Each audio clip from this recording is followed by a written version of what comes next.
Hello there again, and how are you doing? We are already past 2 weeks of having to stay at home. I hope all of you guys are doing well and doing fine, and not only keeping your physical body strong and healthy, but also your spiritual life as well, which I believe is very, very important. Today we are on devotion number 13, and we are doing the second part where we left off yesterday. We talked about the 5 images of ourselves. I shared 3 with you, and today we are going to finish off with another 2 images of ourselves. I think it's going to be very, very exciting.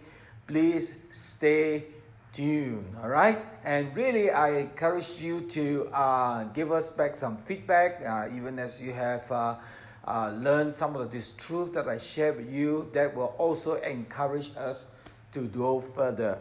Now, just to refresh our memory, yesterday we talked about image number 1, who I think I am, which is actually your perception, a person's perception. Secondly is who I think others think I am, and oftentimes it brings us to deception. And thirdly, who others think I am, which is your reputation. And today we are going to go to image number 4. And image number 4 is who I really am. Who you really are. And I call that reality. Who I really am. And what has God made me to be? You know, do you really know who you are? It's a good question to ask yourself. Do I know who I am? Do I even know who I am? Oftentimes, we think we know who we are. But that's why God sometimes brings us through the storm. For example, these difficult times. I just want to encourage you that I know some of you are going through difficult times, staying at home, and economically also we are being affected. And now you begin to think, who really I am? Who am I really? Do I have enough faith? Do I have the faith to trust God and believe God? And some of you may feel a little bit shaken. And also, especially when you face temptation. There's a scripture that says in 1 Corinthians chapter 10, verse 12 to 13 says, "Therefore let him who thinks he stands take heed, lest he fall." In verse 12 and verse 13 says, "No temptation has overtaken you except such as is common to man, but God is faithful and who will not allow you to be tempted beyond what you are able.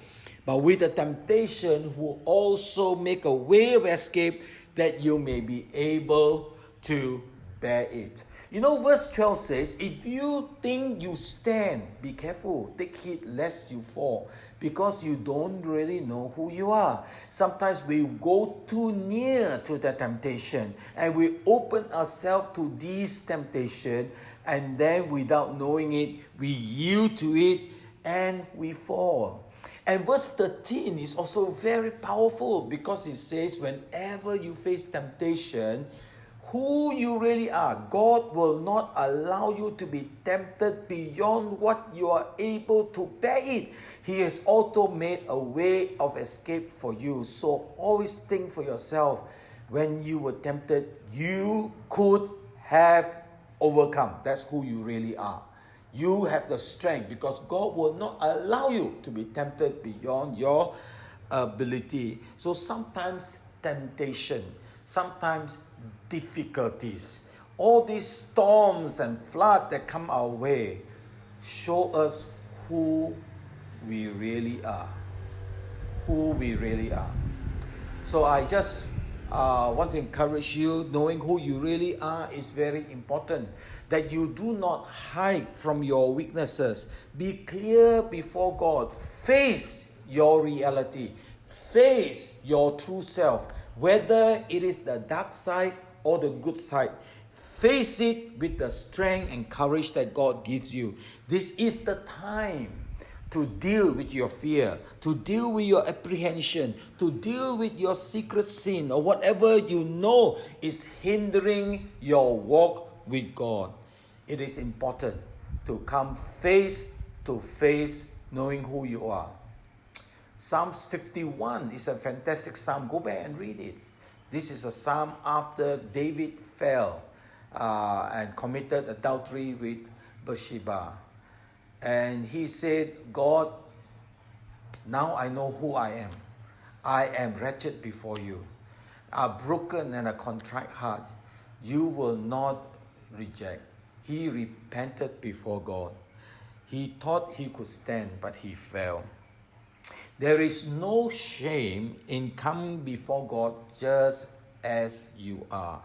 And let him strengthen where you are weak and cleanse you where you are so often susceptible to sin.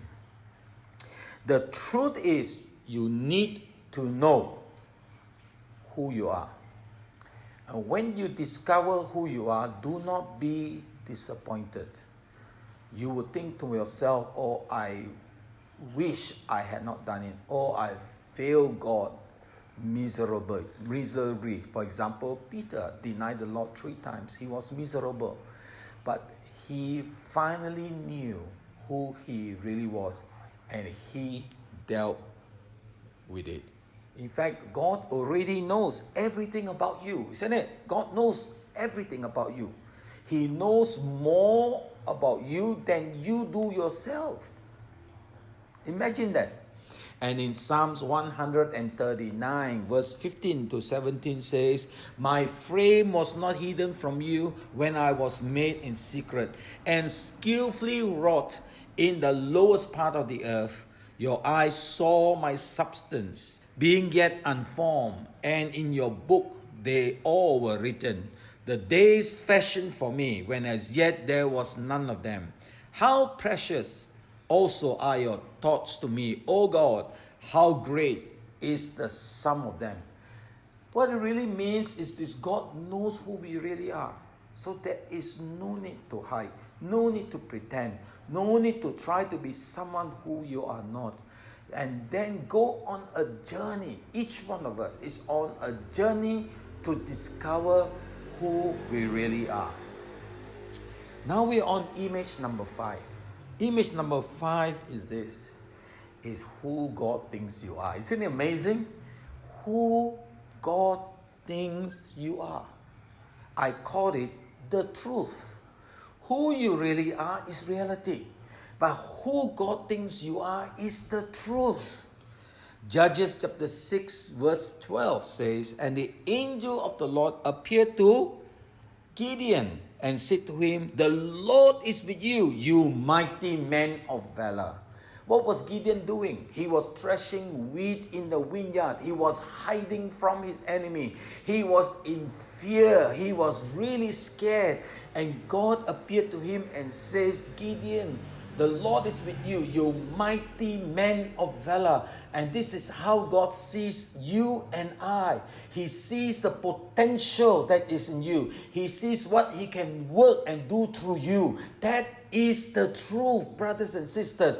Don't live in a lie and think that God cannot use you, God cannot work through you, God cannot change you. He can. So who does God think you are? This is the most important image of yourself. It is not what you think. It is not what others think. It is what God thinks and what He say about you. Because when God looks at you, He sees the potential that is in you. He sees that you are a person that He has forgiven. He has cleansed. He has changed you and empowered you to be what He wants you to be. When He sees you, God sees the future. God sees the future you. Future you. And that's how God sees us. So every man of God whom God used, every man of God in the Bible whom God used, begin by saying, God, I cannot do it. I'm scared.